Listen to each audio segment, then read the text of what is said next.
Welcome to Always with Awareness. My name is Douglas Lodmell. And I am Awa Lodmell. And today we are going to talk about the mind of money. Oh, the mind of money. The mind of money, Daddy. My favorite topic. I know. So why don't you share with us, Doug, why did you feel like it was important to talk about money?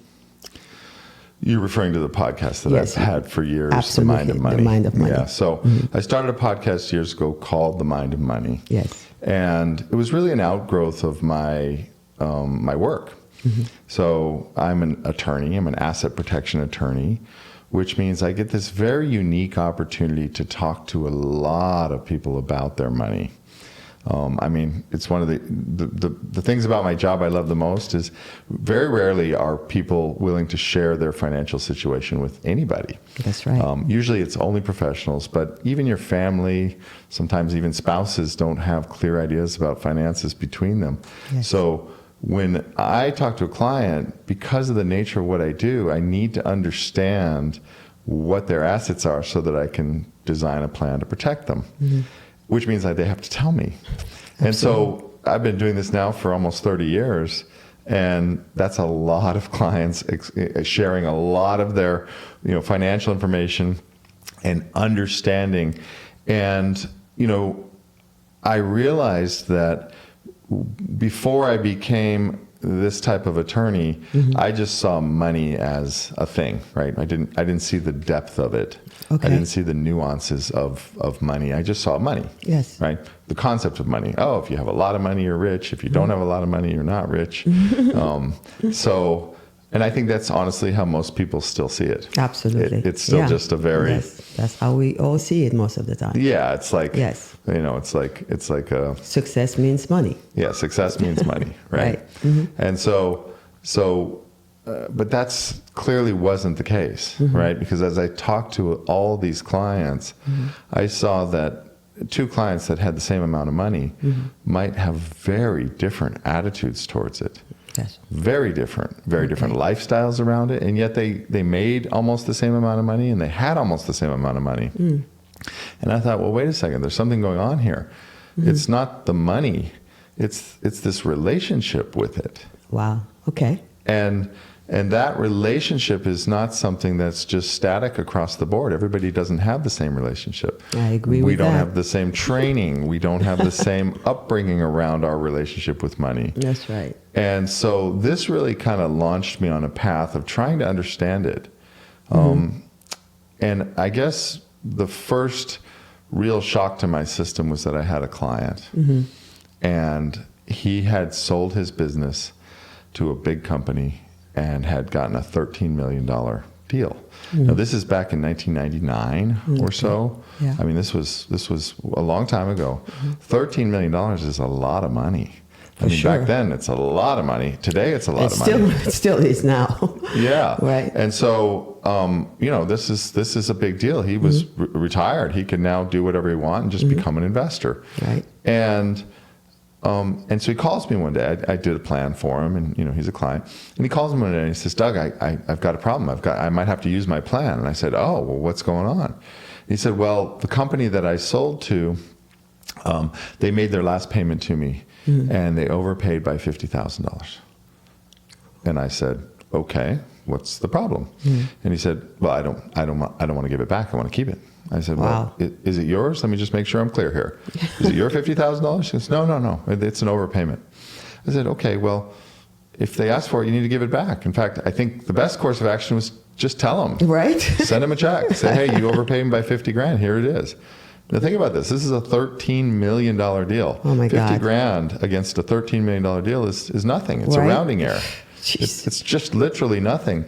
And yet he was committed. He was just like, "Oh, no. I'm willing to do whatever it takes, including using my asset protection structure." And I said, "What?" Oh my God. What was he thinking?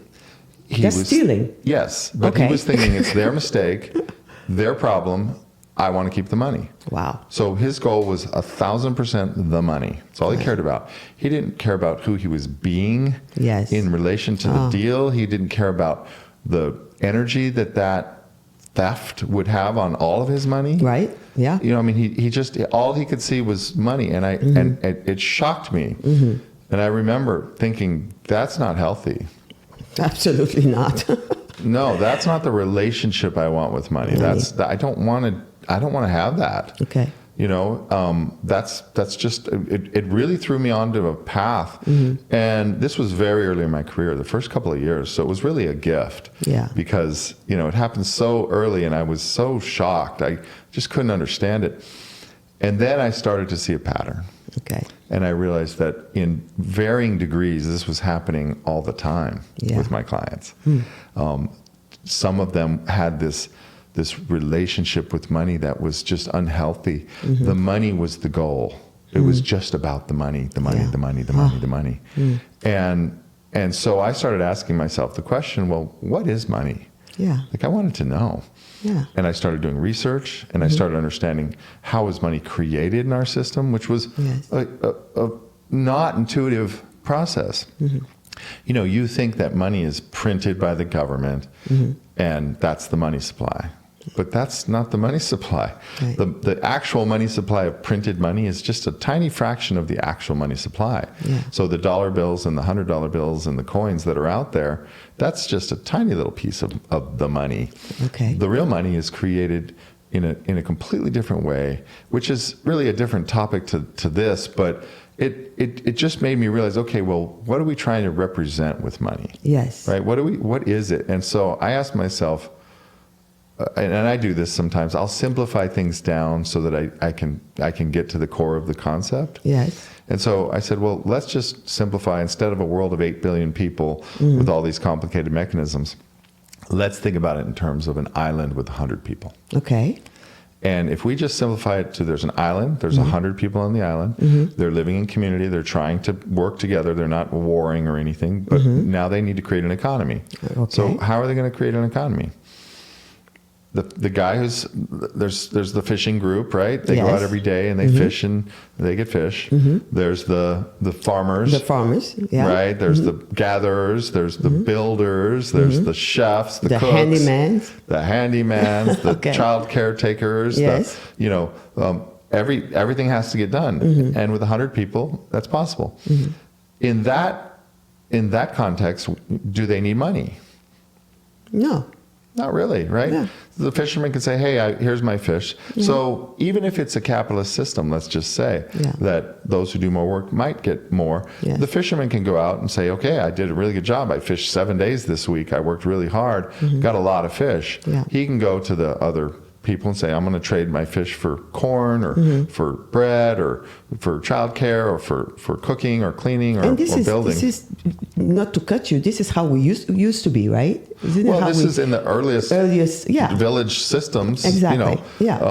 It doesn't necessarily have to be a capitalist village system. No. It could just be a contribution and everybody's contributing and that's just what it is. Absolutely. But in my thought experiment, I made it capitalist because I wanted to see how the capitalist system viewed money. Okay. Right? So the fisherman is free to trade with whoever he wants. He doesn't have to give it to the village. Right? It's not a communist type where everybody just contributes everything. Yes. Right. It's a capitalist. So everybody is contributing and getting value for their contribution. Okay. So, but they didn't really need money so much because they could keep track in their head of what the exchange was. I know I owe this guy 2 fish from the next batch because he gave me the bread that I needed now. And so you could keep track of it.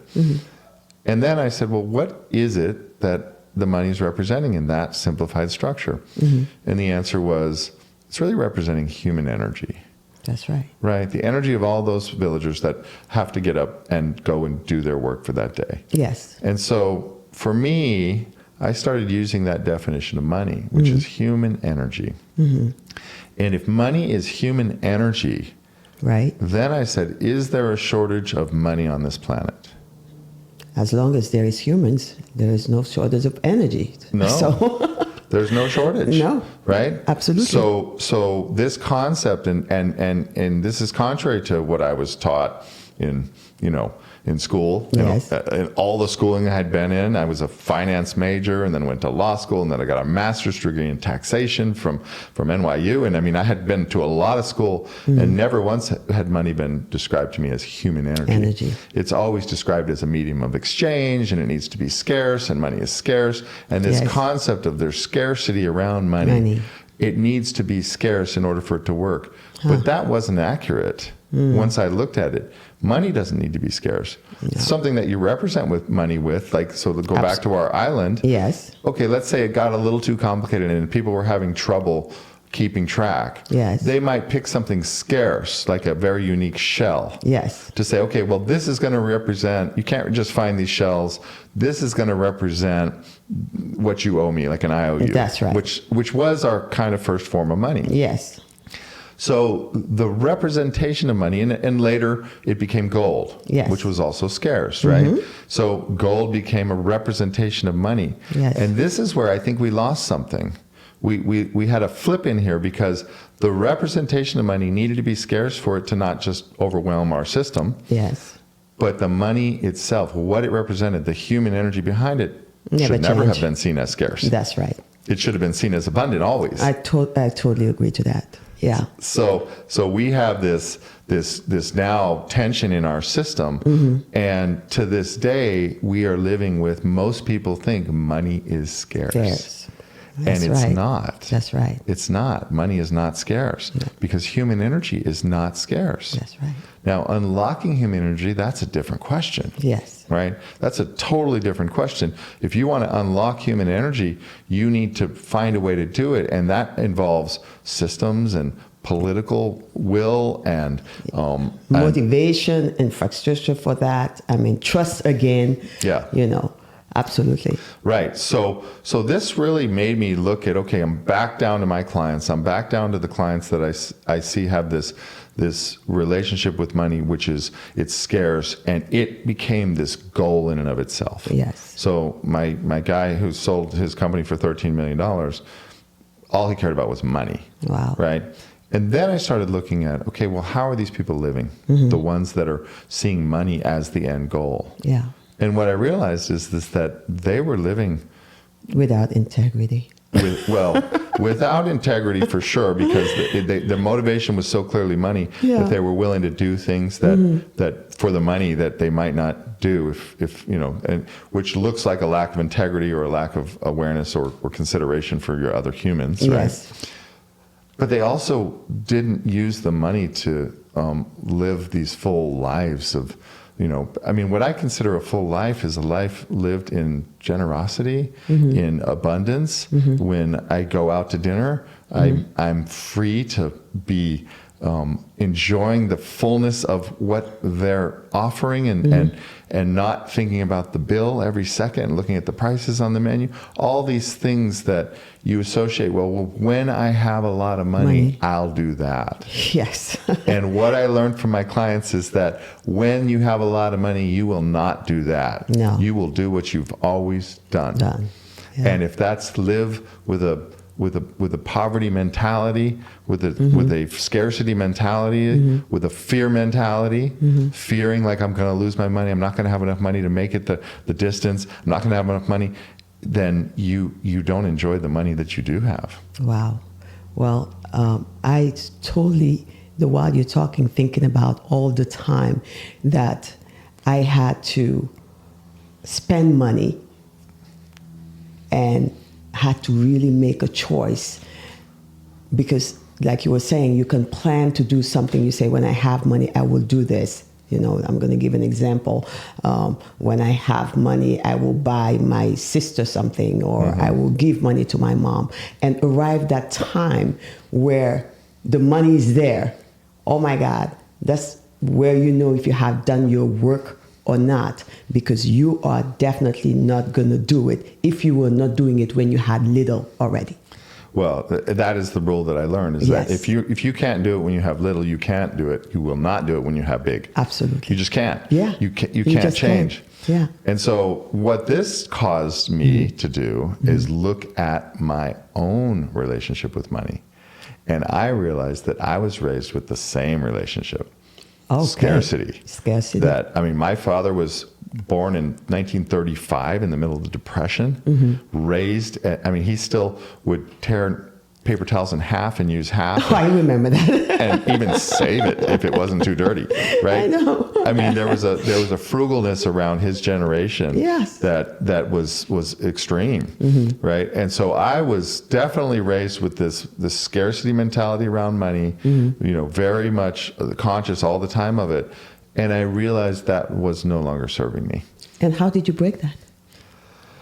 Well, you know, that was a journey to break it. Okay. So fortunately, I had support. My brother and I were doing this together, and we both realized it. We talked about it. We saw those clients together because we were business partners, and we talked about it, and we said we don't want to live like that. So that was an immensely helpful thing to have a partner in this. Yes. To not do it alone, and because it was hard and it was scary. Yeah. Right. So we started using a rule set. Okay. Which started off with dining. Actually, that was the first rule set. Okay. We were going to order whatever we were going to order and not worry about the bill. Wow. In fact, if we can avoid even looking at the prices, that was even better. Wow. Okay. And so this is a huge change for me. That's amazing. Because I was like, okay, what's the cheapest thing on the menu? Yeah. Kind of raised, you Yes. know, like, okay, let's get the Salisbury steak, not a real steak, right? Yeah. And which restaurants we went to also, like everything. And so the first rule was, we're not going to think about it. And since we were together on it, it was easier. So we'd go out to dinner together and we'd just order what we want. Yeah. And after a while, it got easier, and we started realizing also, oh, this is way better. Yeah. Like, I'm trying the whole menu, I'm enjoying things, I'm ordering more if I want it, I'm not feeling little when I'm sitting down to dine, I'm not feeling restricted and constrained. And we started to feel ourselves expand. That's okay. And it was liberating. And I said, wow, that feels good. I want more. Okay. I want more of that. So give us more. What more did you do? So then I started with the actual money, the physical money. Yes. Coins and dollar bills and bills. And I said, well, how can I start to disconnect myself from this money as being so important that you're going to have to pick up every penny on the ground? So I started doing the opposite. I started actually setting money down, letting money go. Wow. So any change that I got, any change, I never put it in my pocket. I put it on the ground, or I put it on a shelf, or I put it on somewhere where somebody else could find it. Wow. And I did that, and you'd be shocked. You think that, oh, you know, 75 cents, that's easy to let go of. It wasn't. I'm sure not. It wasn't. It wasn't easy to let go of. No. Because I had ingrained myself so much to hold everything, hold every penny. Yeah. Right? And so letting money go, dropping money on the ground was actually a big deal. And it took, you know, years to get to the point where I'm like, oh, that felt again like the dining felt free. But free. And then I added a rule that if I dropped money accidentally, I couldn't pick it up. Oh, wow. So I remember I was, you know, early in this journey on that, and I dropped a $20 bill. And I was like, oh, I don't know if I can keep my rule here. Yeah. Did you pick it up, or did you let go? You picked it up. The first time I dropped a $20 bill, I picked it up because it was too hard. Too hard. I had Still pushed myself too too far. Wow. Now, if I drop a $20 bill, I don't pick it up. Yeah. But if back then, the first time it happened, I was like, oh. Bring me back the money. Okay, I guess I reached my limit, right? If I drop a 5, I'll leave it, but a 20, that seems like a lot. Yes. But those kind of things, they're silly, right? They're little things. But very important. And if you don't do the work, you will never be able to go forward. I mean, they look silly. It starts by little things, but I'm sure it made a big, major change of who you are today.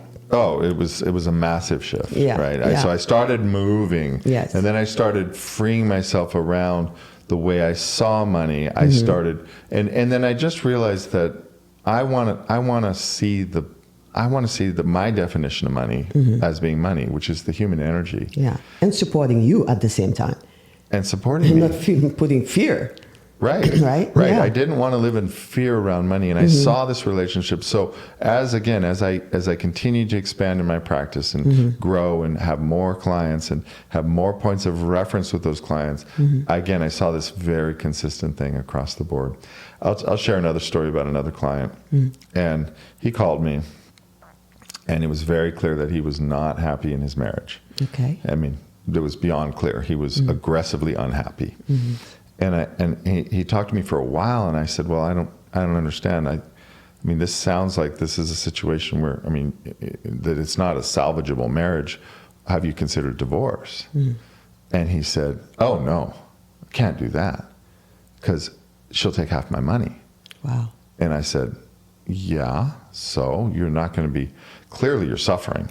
Clearly you're living in a painful existence, because I mean, I can't even repeat what he said. He was so angry and vengeful and resentful, and I'm like, this is not a way to live. I'm like, how are you, like, why wouldn't you? No, I can't. Money. And I thought, again, that was another seminal shock to my system, like the first guy, and that was maybe 5 years later, and I'm like, wow, people are willing to live in suffering because of money. That's right. And I thought, okay, again, this can't be healthy. This can't, that is not a relationship to have with money, where the people around you resent, and you can see it with people in their work, in their jobs. Sometimes their jobs, they're in them because it pays well, or their business, but they hate it. And they come home and they're, you know, I'm like, why? Like that's not the point. And so today, I think we have not gotten better on this issue. I think we've gotten worse. Because the internet has turned it into this, I mean, I see it every day. If you look at the internet, every day, how to make $1 million. How to, I mean, everything is just money. It's not a conversation around the blessing of money, or the people behind the money. The value of the people behind the money. It's just money. Absolutely. Make $1 million. Do this, do this. And again, I still have clients that I work with all the time. Some of them have extreme amounts of money, hundreds of millions of dollars, but live in that mentality that they're still stuck in. Wow. They're still stuck in this mentality where they're not free, they're not generous, they're not giving, they're not, it doesn't mean they don't give, but even the giving it's coming out of a guilt, it's coming out of a fear, it's coming out of a, and I look at it and I'm like, wow, I think where we're at with money is some place that really it's time to change. I believe so. And, you know, I'm so happy we're talking about this and you're sharing so genuinely, because you and I talk about it all the time. And that's how we raise our kids, making them aware that it's not about the money, that money is the energy. Money itself, sitting right here, cannot do anything for you. I mean, nothing. You're hungry, it won't feed you. Right? I mean, not the money. You will have to call a human being that will go get the pasta that you want and bring it to you by Uber Eats. It's still people's energy that can do something for you, not the money itself. Now, the money is here to pay them, to move them around, to keep track. But it's not going to do it for you. And coming from my childhood, I didn't have the same reference with money. It was always the human being behind it, to the point where we have a saying, am nit ki moo gën am alalam, meaning having the human being in your life is better than having his money.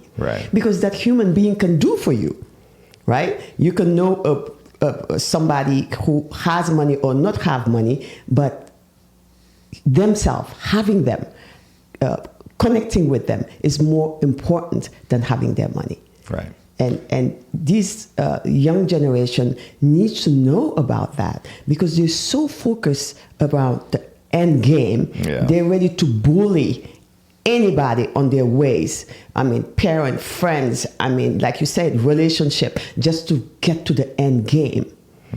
And not doing it lying, doing it not sharing, you know. And I think it's important that we just talk about it, and give them the gift of what you just lived. That it's not about the money. That you can be wealthy and yet live a very miserable life. Oh, yeah. So my definition of wealth has completely changed. I bet. So wealth is not a bank account balance. Yeah. That's not wealth. No. It's how free you can be, how much support you can give and receive. Yeah. And that you look through always the money to see the person behind it. That's right. And I can tell you to this day, I get emails when I run a business, and so I get emails when I see charges come through. Yeah. And every single email that has a charge, which is a client paying me money, I look at it, I look at the name, and I bless. I say thank you. Wow. Because I respect the person behind the money. That my work is I am not inherently valuable. Yeah. The world can live without what I do. Yeah. But to my clients, I am valuable. That's right. And enough that they were willing to pay me. That's so right. I respect that. I want to know that in my heart that that's what I'm doing, and realize that I'm not the doer here. I do my part. That's right. I do my part, but I am not the doer. None of us are. And this is the other thing I see people get confused about as they become successful with figuring out how to make money. They kind of start to take on an attitude of, this is me. I'm the doer. Yeah. I have figured this out. I am the big guy. Right. I'm the one who has the power here. I know how to make money, and therefore, and they start to lose. There's an ego drive that starts to happen, and they don't realize that you can't do anything without these people. That's right. With everyone else. Even the systems which allow you to make the money. Yeah. Even if you don't like the political system, it is allowing you to make money because we have stability and we have an economy that works and we have all of these things that work, which are allowing you to make money. And it is not you. I mean, do your part. Right. The arrogance of the heart. Right. How can you meet somebody? Let's say you meet them when they're 30. Yeah. And you think you have more money than them. And now you're living with them for 3-4 years, and you're giving them stuff. You're giving them a job, and you're paying them. And now you're feeling like they owe you their life. Right. If you're smart enough to know that for 30 years they didn't know you, and they were alive, and they were living, and they were okay. Right. This to tell you how this mind can trick you to feel like because you have the money, you are the doer. I personally believe that we were just trusted with money by the universe. Yeah. That's all. It's just like this energy you have within you when you are young, and you can do anything, and you have that energy in abundance. Yeah. And later on, you're getting older, and you see it's diminishing. Doesn't matter what the hell you do. You can go to the gym. You can look fine. Something you had is slowly going where you don't know, but for sure it's not within you anymore. But it's the same thing with when universe trusted you with money, with wealth. It's not yours. If anything, it's yours to share. It's yours to take care of. It's yours to take care of yourself and the people around you. Me personally, that's what I think. Yeah. And that's why you cannot not be grateful. I think gratitude is the secret to life. Absolutely. And trusting too. Well, right? Trusting. Faith, trusting God, trusting the universe who trusted you with it, that it will always be there for you. Well, gratitude is a direct outgrowth of trust. That's right. Right. You have to have trust, or call it faith, or whatever you want. Yeah. You have to trust the universe that all things are working to perfection. Always. You don't have to. You don't have to. I find it incredibly valuable to choose that belief. Yeah. Why wouldn't you? Right? Well, why wouldn't you? Because you gain. There's a reason why you wouldn't. Okay, tell me. People don't choose that belief. One, there's a couple of reasons. One, they don't believe it's a choice they have to make. Okay. They believe that because of their upbringing or because of their training and the patterns they have in their current mindset, that the universe is happening to them, not for them. And so it's just like my experience around money. I had to work my way out of that. I had to do exercises. I had to free myself. I had to start giving and doing things. I mean, ultimately, my brother and I started a charity, and we gave away a large portion of our income just to push ourselves. That's right. Right, just to push ourselves and see what it felt like. Yeah. And that was incredibly, these were tools that we used. That's right. The same is true with beliefs. If you already have the belief that the universe is happening to you, the payoff for that belief is that it's not your responsibility. You don't so have there any, is a payoff. There is a and payoff. because there is a payoff, you're okay with it, then it can't be a complaint anymore. You're happy. Then you're happy. Equal, you're happy again. You are happy, yeah. You're Then don't do anything. Right. So if you're happy with your life, right, the way it is, yeah, and you have the belief structure that says the world is happening to me, it's not happening for me, and I'm not therefore responsible for the state of my life, and I'm happy anyway, and I'm happy that without that responsibility, then you're good. Don't change don't anything. change anything. You're fine. Keep it. More than happy. If you're joyful on top of it, please. And if you're joyful, even better. Don't right? change anything. However, yes, my experience has been that most people with that belief profess that they're not happy. That's right. They say, I'm not happy. That's right. The world is happening to me and I don't like what's happening. Then, in that case, take the tools. Well, you might want to investigate a new belief. Absolutely. And the core belief here is that the world is happening for me. Yes. Everything is happening for my good. Yes. Right? Which you can use whatever rationale you want to believe that, or you can just choose to believe it. You Yes. don't have to have a rationale. Just choose. And it applies for all of us. Of course. I mean, That's every the one whole of point. us can find something that we're not happy with that can make us miserable and say life is not working for me. Right. Right? Which is a whole another. I mean, this topic will run through everything we do because it's our core belief. That's right. And that generates trust. And Yes. then when the universe is happening for you, then everything is a reason to be grateful. That's right. So when I see those payments come in from clients, I'm just grateful because I know I did my part. Don't get me wrong. I show up to work. I do my part, but I am not the doer here. I did not create this wealth. I did not create these clients and they can go tomorrow. Yes. And the universe can flip. And I have also seen that with many, many clients that went from really wealthy, to poor, to in the poorhouse overnight. Yes. It happens. Oh yeah. And it's made me very aware. And again, I've seen how they handled it. That's right. And honestly, that's inspiring because the ones that did, I mean, I have clients that got caught up in the 2008 real estate crisis that went from very wealthy to fighting for their very last dollar.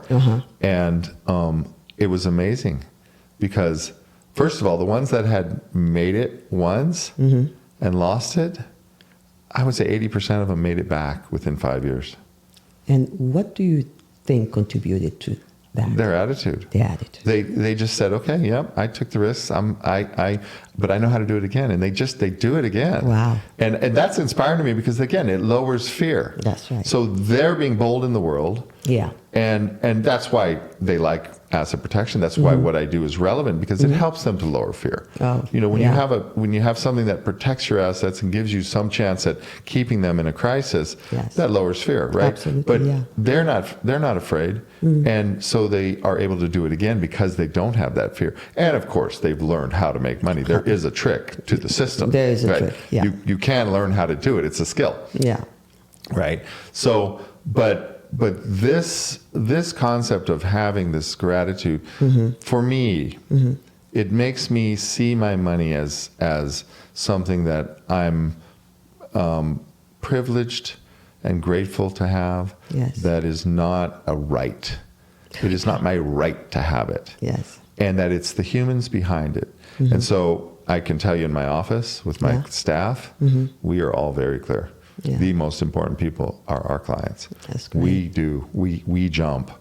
Customer service, being responsive, because that's why we're here. That's great. Do not sit here and think you have a job and just do your job. No, your job is the client. That's your job. Yeah. And so because of that, I think I think it shows, and I think that's why that business has been successful, because the clients feel it, and it's a slow growth. It's organic. Yes. We're not out there trumpeting, we're the best, we're the best. It's just organically, people recognize that you respect them. Yes. That you are in a relationship that they're happy to be in with you. One of respect and love and gratitude. That's amazing. It is amazing. It's a gift. It is a gift. This love and respect for human beings and for who you are is really missing. And I'm so happy that we can talk about it, because it's important to us, and I hope it's important to you too. Mm-hmm. But I think it's really related to how successful you are in your life, and that money is just the result of that. Yeah. So when done well, seen well, respected, it's a beautiful thing to own, to use. A tool. Money becomes a tool, like anything else. It is a tool, right? When you see it as a tool, and so money is not the root of all evil. Even the tool of growth. A tool of growth, well, it's for a huge sure. tool Absolutely. of growth, because the relationship you have with money is going to press your growth. Yes. Right? Yeah. But people out there have this concept that money is the root of all evil. That's right. Money's not the root of all evil. No. The love of money is, though. The attachment. Which is resetting and saying, oh, it's all about the money. That's all I care about is the money. Yes. The money. That will get you into the root of all evil. But money itself is just a tool. It's just it can be used for anything you want. Yeah. And I can tell you, if we look at the people in this world, the uber billionaires that have made these, more money than anybody could possibly spend in a lifetime, look at what they do with it. Yeah. They give it away. They give it away. They commit to giving it 99% of it away. We all are growing through stages of development. That's right. And so I can look at my own path around money, where I started, where I am today, and say, okay, I've gone through stages of development. I have moved in my perspective around money. That's right. My perspective has consistently shifted, and I have participated consciously in that because I wanted to get to a certain place around my relationship with money. That's right. I wanted to see it as a tool. I want to respect it, and I want to respect the human energy that it represents in my life. Yes. I don't want to hoard it. Yeah. I want to use it, but this is another thing. My client who sold his business for $13 million and wanted to keep the extra $50,000. All I can think is that he was a hoarder. Yeah, exactly. That's all. Because he's also not spending it. No. The way you do anything is the way you do everything. The way you do anything is the way you do everything. That's and so he's hoarding it. He's holding it. So he's not spending it on himself. No. He's not spending it on his family. He's not giving it away. He's not freeing it in the world. No. And one thing we've learned about energy is that when you stop it up, it doesn't like it. Bad things happen. To you first, the one stacking it up. Well, just think about being constipated.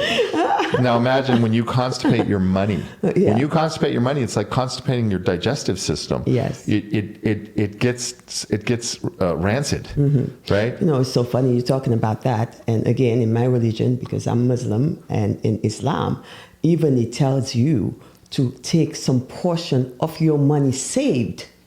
Not your income. Not your income, but the part that is saved. To take a piece of that, I think is the percentage is 1 or 2%. 1 or 2%. And to give it away. As a sacrifice to every year. But just to see that it's not in your income, but the one saved, the one that is just there, not moving. And so. I think it's very important, and here's a concept that my beautiful wife taught me. Okay. And that is that the only money that you ever had is the money you actually spent. Yes. Right? You say that, and you taught me that.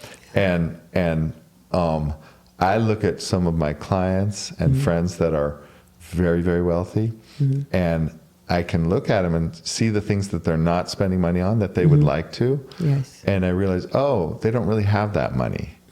they have the capacity to use it, but they're not. They're not. They won't. They won't. Right? And so it's not really their money. It's literally, it's conceptual money. It's monopoly money. Monopoly money. Well, the money at the bank, okay, sounds good. Your name is on the picture, on the papers, but you can die tomorrow. You can die in an hour. And whose money is it? Yeah. The only money you ever owned is the money you have spent.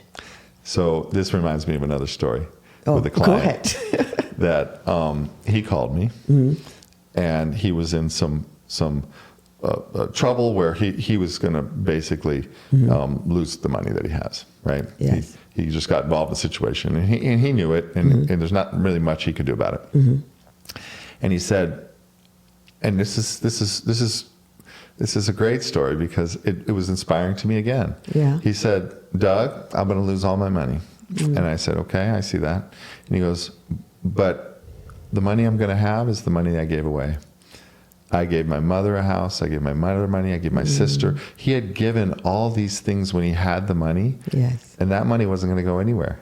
No. He was going to keep that. And he goes, and now that money is going to, my mother died and is going to give it back to me. Oh. My sister is, and so he had, and so the quote was, the only money that I'm going to keep out of this is the money I already gave away. You gave away. And Just to again, tell you. inspiring. And he wasn't bitter about it. He wasn't bitter that he was losing it. Yeah. It was a business deal that he took responsibility for, Yeah. and said, well, that's just the way the cookie crumbles on that one.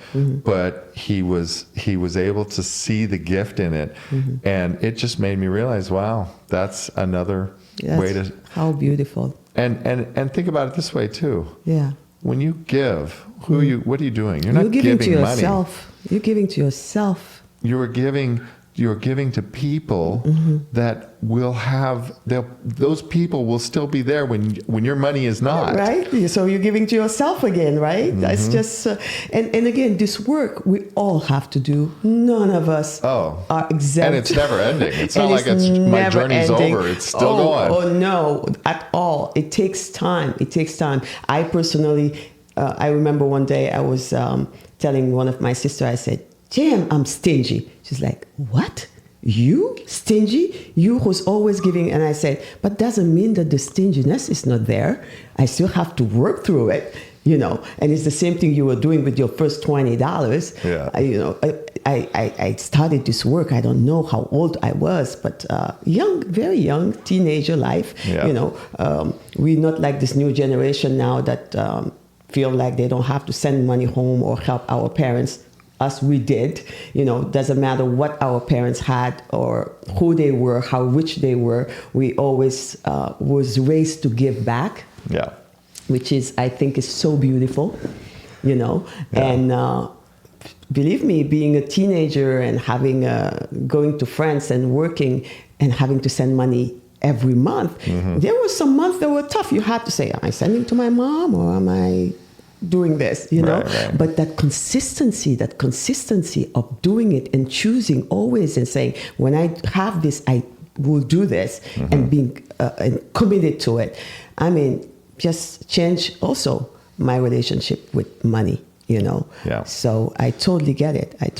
Well, and I'd like to go back to something you said earlier that, when you say, when I get here, I will do this. And then when you get there, it's very hard to do it.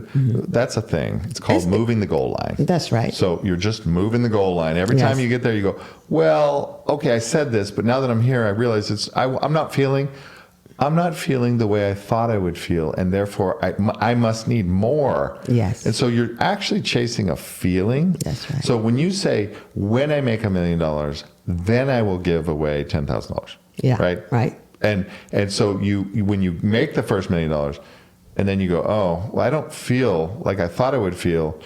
I'm going to actually say, let's make it $2 million, and then I'll do it. That's right. And so when you get to $2 million, I don't feel, why I'm not feeling, I must need more. And so you just keep moving the goal line. It's chasing the dragon's tail. You'll never win that game. Yeah. The approach that I think works better is to say, I'm going to do it now as if. Yeah. Let me give now as if I had made the $1 million.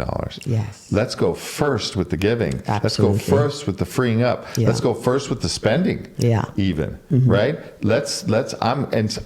Instead of I'll buy myself a Porsche when this happens, how about you buy yourself the Porsche now? Yes. And free that up. Yeah. I'm a pilot. Yeah. That's my hobby. I'm not a professional pilot. I'm a private pilot, but I love to fly. Thank God my wife loves to fly and wanted to be a pilot herself. I do. And we enjoy that together, and we fly all over. But the dream of a jet. You know, I know. it's a pilot's thing. Like they ingrain into you. Oh, you want a jet. Yeah. So so I had this going on for a long time. I want a jet. I just want to fly in a jet. Yeah. So I remember I listened to something called The Science of Getting Rich by Wallace D. Wattles. I know that book. And if you haven't heard it, I'd recommend it. It's on the internet. I think it's on YouTube. You can listen to it. It's an old book. It's probably 100 years old. And it's very interesting. And he basically, I listened to it and I'm like, wow, okay, I'm going to try it. Yeah. And so I went to you and I had a business trip and I said, honey, and I was dreading this trip. I had to go to Boston, and then I had to go to Arizona, and then back to Florida. And I didn't want to be away. We had these little babies. I just didn't want to go. I remembered that very clearly. I didn't want to leave. Yeah. And I said, boy, you know what would make this trip something I want to do is if we were in a jet. And so I said to you, honey, I want to charter a jet. And I took a big chunk of money, which, I had enough to charter the jet. Yeah. Everybody would have said, you're crazy. Absolutely. You can't spend that much of your money on chartering a jet. But I said, no, I need to, because I need to feel this. Yeah. Because I wanted to switch my feeling, because I knew the feeling is what mattered, not the money in the bank. Yeah. And so we chartered the jet for a week. It was beautiful. They waited for us. I mean, it was unbelievable. Yeah. We had this. We took our maids, we took our kids, we took everybody. Everybody get in the jet, right? And we had this incredible trip. Yeah. And I got back and I was like, that was worth 10 times what I paid. Yeah. Because now I've accessed this feeling that I was thinking, or most people would think, you got to wait to the next level to get to that. Yeah. But the problem is the next level will not get it for you. You have to give it to yourself now. Well, you preaching to the choir. Thank God. That's my choir. I mean, for me, sometimes I really ask myself, am I okay? I mean, it's just, what a blessing to have the parents that I did have. I mean, they passed. But that was how I grew up. Yeah. Money was never, ever, ever an issue. Even though there wasn't a lot of it, it's not like you. Well, first of all, who says is there is a lot or there isn't a lot? Only the person who's counting. Right. I don't count. we just used to not counting at all. Right. We're not counting the money. I'm not counting the money. For me, it's just like that would be a different show. But yes, I totally agree. And I always support people to go beyond their fear. Yeah. Because there's only fears that can stop you from doing what you can do today. If you have all the means and the money, go for it. Do it.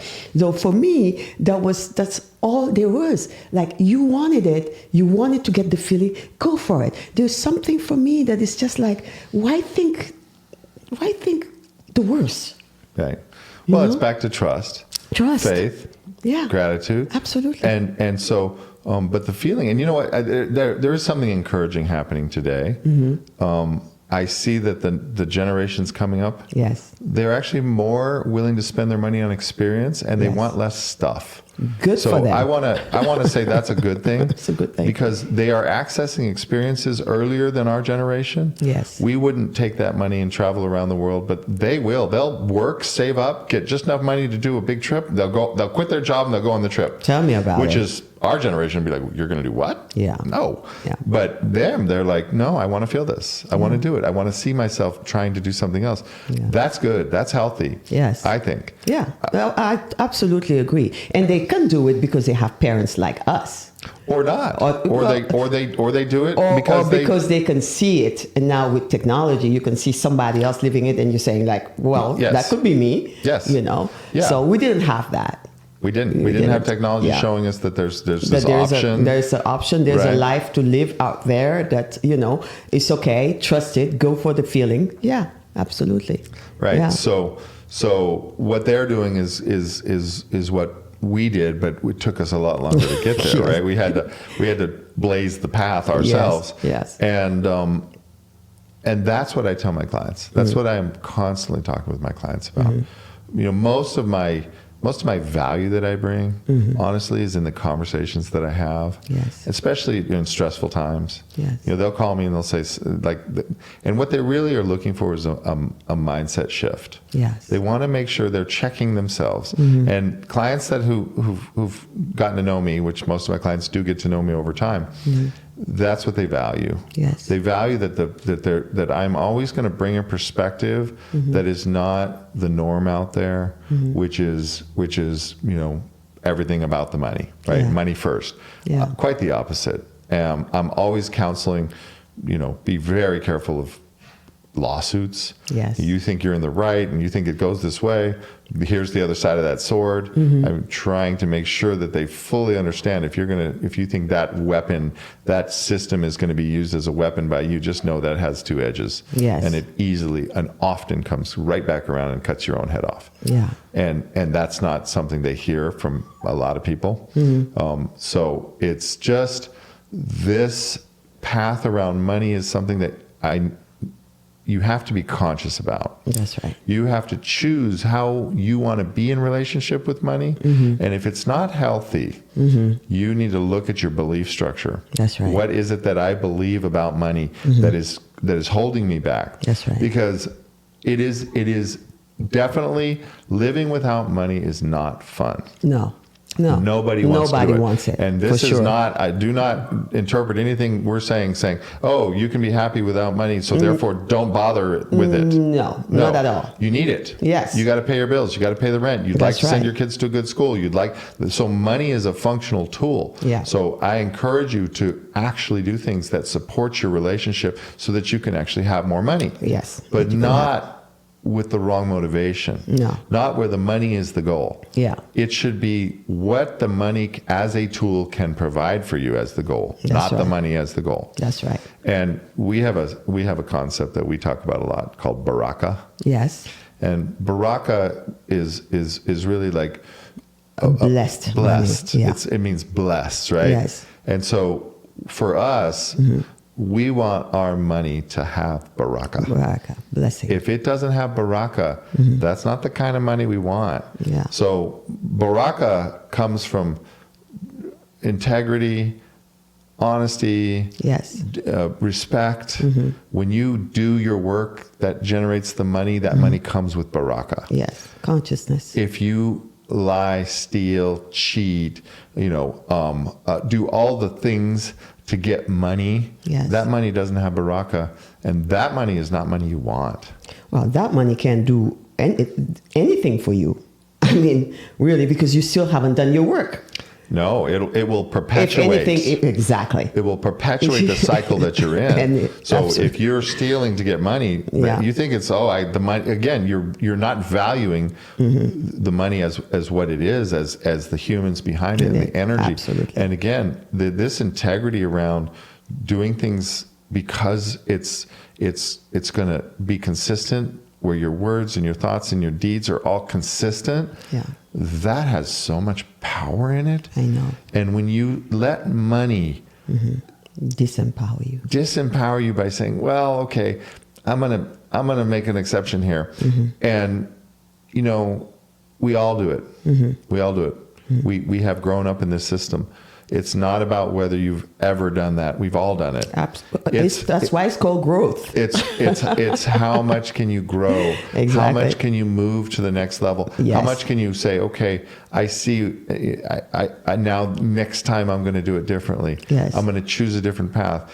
To do that, though, you have to trust. Yes. You have to trust that sometimes the thing that seems like it's not in your interest is in your interest. That's right. And That's right. you just got to have faith that, okay, I'm going to do the right thing here. I'm going to do the thing that has integrity with what I say, and then I'm going to just trust, and I hope it works out, Yeah. and not be attached to the outcome of that. Well, Doug, I mean, thank you, because I'm sure this is going to help a lot of people just watch their relationship with money, see where they're stuck, where they need to grow, and know that, like I said always, the way you do anything is the way you do everything. If you're doing it with money, I'm sure you're doing it somewhere else that you're not conscious about, right? You can't help it. So this was for the show today, but at the same time, now you are becoming an influencer, and that's why we're here doing these shows together. What inspired you to do it, and where do you want to go from here? Oh, okay. So, well, I have been doing it. Yes. Right. I've been doing it in my circle of my clients. I had the podcast, The Mind of Money, which is mostly for my clients. Yes. My daughter asked me, would you answer questions for some of my friends? And so I started a Mind of Money for Young People version, where she was giving me questions that her young friends, just trying to understand the basics of money. Yes. So I did that. And what I realized is that I really, really love sharing it, because I think our goal here is that not one of us can win alone. No. We have to win together. That's right. We all win or none of us do, right? That's the way I see it. Yeah. And so I want to share what I've learned, because I know how helpful it was to me. I know how hard it was to get these lessons. I know that I had some great mentors along the way, and I had to cobble together the path. And I feel like I can provide a little bit cleaner path, having cobbled it together over 55 years. I think I can now provide a little cleaner path, because I'm good at synthesizing that those things into something that makes sense. That's one of the things I do. Yeah. And I think we do that together. I think we do that well. And so that's why we expanded this, because you can't talk about just the Mind of Money in a box. No. It doesn't work, right? Everything is connected. It's all connected. Yeah. How you do anything is how you do everything. Yes. And so how you do your money is how you do your shopping, is how you do your cooking, is how you raise your kids, is how you do your work. It's connected. And so now we're really just rolling in the Mind of Money as part of this Always with Awareness concept. That's right. Which is us helping. And someone once told me, if you really want to learn something, teach it. Because you'll be pressed to learn. Yeah. And so that's really what this is I want to keep learning. That's right. I want to keep growing. And at this stage, teaching it is part of that process. Wow. Thank you so much. Yeah. Thank you, Doug. And this was Doug Locknell for you. And, well, I'm sure we're going to have to talk more about money again, because that's always a subject people are always wanting to ask you, because of just your connection with all these people that you're helping always. Yeah. And until next time, comment, subscribe, push the subscribe button. You being there inspire us to do what we do, right? Yep. Thank you again, Doug. All and till next time. Okay, thanks.